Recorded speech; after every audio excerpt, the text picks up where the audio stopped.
ನಮಸ್ತೆ ಡೆರಾಸ್ಪಾನ್ಸ್, ನಾನೇಮ ಪ್ರೀತಿ ಕಿಟ್ಟಿ ಸರ್. ನಿಮ್ಮ ಹತ್ರ ಒಂದು ಇನ್ಸಿಡೆಂಟ್ ಶೇರ್ ಮಾಡೋಣ ಅನ್ನಿಸ್ತು, ಅದಕ್ಕೋಸ್ಕರ ಹೇಳ್ತೀನಿ. ಆ, ಇದು ಯಾಕೆ ಅಂದರೆ ತುಂಬ ಇಂಪಾರ್ಟೆಂಟು, ಮತ್ತು ನೀವು ಅನುಭವಿಸಿರ್ತೀರಿ, ನಿಮಗೂ ಲೈಫ್ಗೂ ಅದು ಬೇಕಾದಂಥ ವಿಚಾರ. ಅದಕ್ಕೆ ನಾನು ಹೇಳೋಣ ಅಂತ ಅನಿಸ್ತು. ಪ್ರತಿನಿತ್ಯ ನಾನು ಬೆಳಗ್ಗೆ ಎದ್ದು ಹಾಲು ತರಕ್ಕೆ ಹೋಗ್ತೀನಿ ಮಾರ್ನಿಂಗು. ಅಲ್ಲೊಬ್ಬ ಹುಡುಗ ಇದ್ದಾನೆ ನಂದಿನಿ, ಅಲ್ಲಿ ಅವನು ಹಂಗೆ ಕಾನ್ವರ್ಸೇಷನ್ ನಡೀತಾ ಇರುತ್ತೆ, ಅದು ಇದು ವಿಚಾರದ ಬಗ್ಗೆ ಡಿಸ್ಕಷನ್ ನಡೀತಾ ಇರುತ್ತೆ.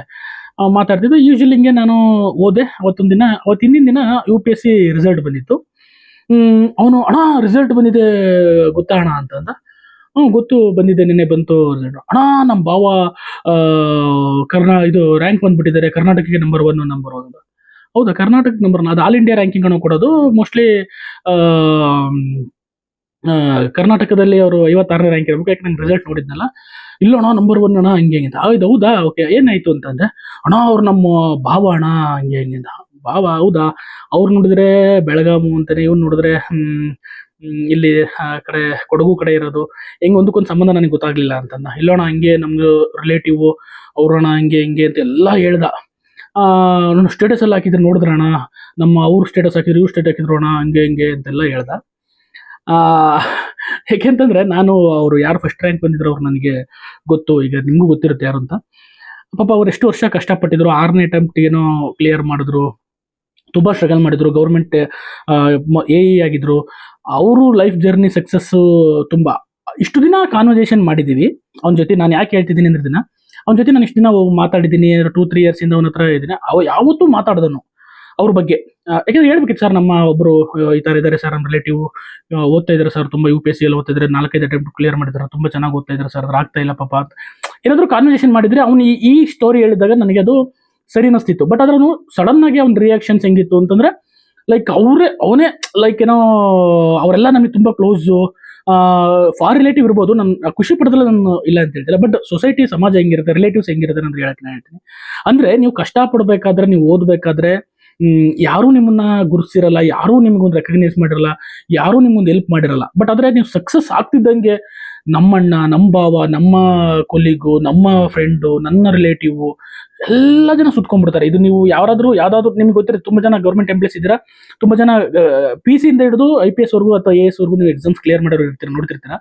ನಿಮ್ಗೆ ಈ ಫೀಲ್ ಅನಿಸಿರುತ್ತೆ. ಅಂದರೆ ಲೈಕ್ ನೀವು ಕಷ್ಟಪಡ್ಬೇಕಾದ್ರೆ, ನೀವು ಸ್ಟ್ರಗಲ್ ಮಾಡಬೇಕಾದ್ರೆ, ಅಥವಾ ನೀವೇನೋ ಪ್ರಾಬ್ಲಮ್ ಇರಬೇಕಾದ್ರೆ, ನೀವು ವಿಜಯನಗರ, ಡೆಲ್ಲಿ ಅಥವಾ ಗುಲ್ಬರ್ಗಾದಲ್ಲೋ ಅಥವಾ ಬಿಜಾಪುರದಲ್ಲೋ ಅಥವಾ ಧಾರವಾಡದಲ್ಲೋ ಕೂತ್ಕೊಂಡು ಓದಬೇಕಾದ್ರೆ ಯಾರೂ ಹೆಲ್ಪ್ ಮಾಡಿರಲ್ಲ. ಅದು ಈ ಸಿಚುವೇಶನ್, ಈಗ ಎಕ್ಸಾಂಪಲ್ ಥಿಂಕ್ ಮಾಡಿ, ನೀವೆಲ್ಲ ಕಷ್ಟದಲ್ಲಿದ್ದೀರಾ. ಅಂದರೆ ಲೈಕ್ ಯಾವುದು ನೋಟಿಫಿಕೇಶನ್ಸ್ ಇಲ್ಲ, PGಗೆ ದುಡ್ಡು ಕೊಡೋಕೆ ಪರದಾಡ್ತಿರ್ತೀರಾ, ಹಾಸ್ಟೆಲಿಗೆ ದುಡ್ಡು ಕೊಡೋಕೆ ಪರದಾಡ್ತಿರ್ತೀರಾ, ತಿನ್ನಕ್ಕೆ ದುಡ್ಡು ಇಲ್ದಲೆ ಪರದಾಡ್ತಿರ್ತೀರಾ. ಈಗ ನಿಮ್ಮ ರಿಲೇಟಿವ್ಸ್ ಯಾರೂ ನಿಮ್ಮನ್ನ ಹೆಲ್ಪ್ ಮಾಡಿರಲ್ಲ, ನಿಮ್ಮನ್ನ ರೆಕಗ್ನೈಸ್ ಮಾಡಿರಲ್ಲ, ಓದ್ತವನೆ ಅಂತ ಹೇಳಿರಲ್ಲ. ನೀವು ಸಕ್ಸಸ್ ಆಗ್ತಿದ್ದಂಗೆ ಎಲ್ಲ ಬಂದ್ಬಿಡ್ತಾರೆ, ನಮ್ಮ ರಿಲೇಟಿವ್, ನಮ್ಮಿದು ಅಂತ ಅಂದ್ಬಿಟ್ಟು. ಅದಕ್ಕೆ ಒಂದು ಇಂಗ್ಲೀಷಲ್ಲಿ ಹೆಂಗಿದೆ, success of many fathers, failure is the orphan ಅಂತ. ಅಂದರೆ ನೀವು ಸಕ್ಸಸ್ ಆದಾಗ ತಂದೆಯವ್ರು ಜಾಸ್ತಿ ಅಂತ. ಅಂದರೆ ಲೈಕ್ ಅದು ಕನ್ನಡದಲ್ಲಿ ಟ್ರಾನ್ಸ್ಲೇಟ್ ಮಾಡೋದ್ರ ಮೀನಿಂಗ್ ತಪ್ಪಾಗ್ಬೋದು. ಅಂದರೆ ನಿಮಗೆ ಸಕ್ಸಸ್ ಆದಾಗ ನಿಮಗೆ ಎಲ್ಲರೂ ನಿಮ್ಮನ್ನ ಆನಂದಿಸ್ತಾರೆ, ನಿಮಗೆ ವಿಷಯ ಹೇಳ್ತಾರೆ, ಅಥವಾ ನಿಮ್ಮನ್ನ ಇದು ಮಾಡ್ತಾರೆ, ಹೊಗಳುತ್ತಾರೆ, ಅಥವಾ ಸ್ಟೇಟಸ್ ಹಾಕೋಬೋದು. ಯಾರು ನಿಮ್ಮ ಪರಿಚಯ ಇಲ್ದವರು ಸಹ ನಿಮ್ಮನ್ನು ಪರಿಚಯ ಆಗ್ತಾರೆ. ಆದರೆ ನೀವು ನಿಮ್ಮ ಹತ್ರ ಏನು ಇಲ್ದಾಗ ಇರ್ತಾರಲ್ಲ, ಅವರು ನಿಮ್ಮ ನಿಜವಾದ ಸ್ನೇಹಿತರು, ನಿಜವಾದ ಪೋಷಕರು, ನಿಜವಾದ ರಿಲೇಟಿವ್ಸ್ ಅಂತ ಹೇಳ್ಬೋದು ನನ್ನ ಪ್ರಕಾರ. ಹಾಗಾಗಿ ನೀವು ಅದಕ್ಕೆ ಹೇಳ್ತಿರೋದು, ನಾನು ಏನು ಹೇಳಕ್ಕೆ ಹೊರಟಿದ್ದೀನಿ ಅಂತಂದರೆ, ನೀವು ಗೆಲ್ಲೋದ್ರ ಕಡೆ ಗಮನ ಕೊಡಿ. ಅಕಸ್ಮಾತ್ ಯಾರೂ ತಯಾರಿಲ್ವಾ, ನಿಮ್ಗೆ ಹೆಲ್ಪ್ ಮಾಡೋಕ್ಕೆ ತಯಾರಿಲ್ವಾ, ಡೋಂಟ್ ವರಿ, ಇಂಡಿವಿಜುವಲಾಗಿ ಫೈಟ್ ಮಾಡಿ. ಗೊತ್ತಾಗ್ತಿದೆಯಾ? ಯಾವತ್ತೂ ನೀವು ಒಬ್ಬರ ಮೇಲೆ, ಅದು ಕಾಮನ್, ನಾನು ಒಬ್ಬರ ಮೇಲೆ ಇಟ್ಟಿಲ್ಲ, ಒಬ್ಬರು ರಿಲೇಟಿವ್ ಮೇಲೆ ಇಟ್ಟಿಲ್ಲ, ಇಡೀ ಸೊಸೈಟಿನೇ ಹೆಂಗಿದೆ, ಇಡೀ ವ್ಯವಸ್ಥೆನೇ ಹೆಂಗಿದೆ. ನೀವು ಕಷ್ಟಪಡಬೇಕಾದ್ರೆ ಯಾರೂ ನಿಮ್ಮನ್ನ ಗುರ್ತಿಸಲ್ಲ, ಯಾರೂ ನಿಮ್ಗೆ ಹೆಲ್ಪ್ ಮಾಡಲ್ಲ. ನಿಮ್ಗೆ ಅನ್ಸುತ್ತಿರುತ್ತೆ, ಏನು ಗುರು ನಾನು ಇಷ್ಟೆಲ್ಲ ಮಾಡ್ತಾ ಇದ್ದೀನಿ, ಯಾರೂ ನನಗೆ ಹೆಲ್ಪಿಗೆ ಬರ್ತಾ ಇಲ್ವಲ್ಲ. ಇದೇ ಥರ ತುಂಬ ಜನ ಫೇಸ್ ಮಾಡಿರ್ತಾರೆ. ಈಗ ಎಲ್ಲರೂ ಹೇಳ್ತಾರೆ, ಸಕ್ಸಸ್ ಆದಮೇಲೆ ಎಲ್ಲರೂ ಬರ್ತಾರೆ.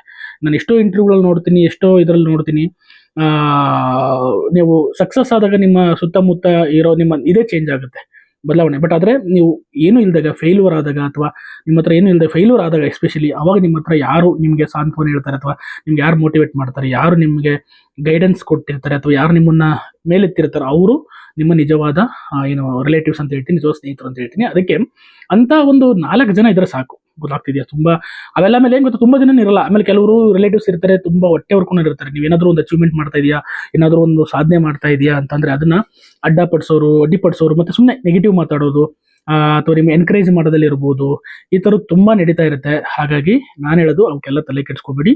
ನಿಮ್ಮ ಏಮ್ ಏನಿದೆ, ನಿಮ್ಮ ಗುರಿ ಏನಿದೆ ಅದ್ರ ಕಡೆ ಹೋಗ್ತಾ ಹೋಗಿ. ಯಾರೂ ಸಹಾಯ ಮಾಡಿಲ್ವಾ, ಡೋಂಟ್ ಕೇರ್.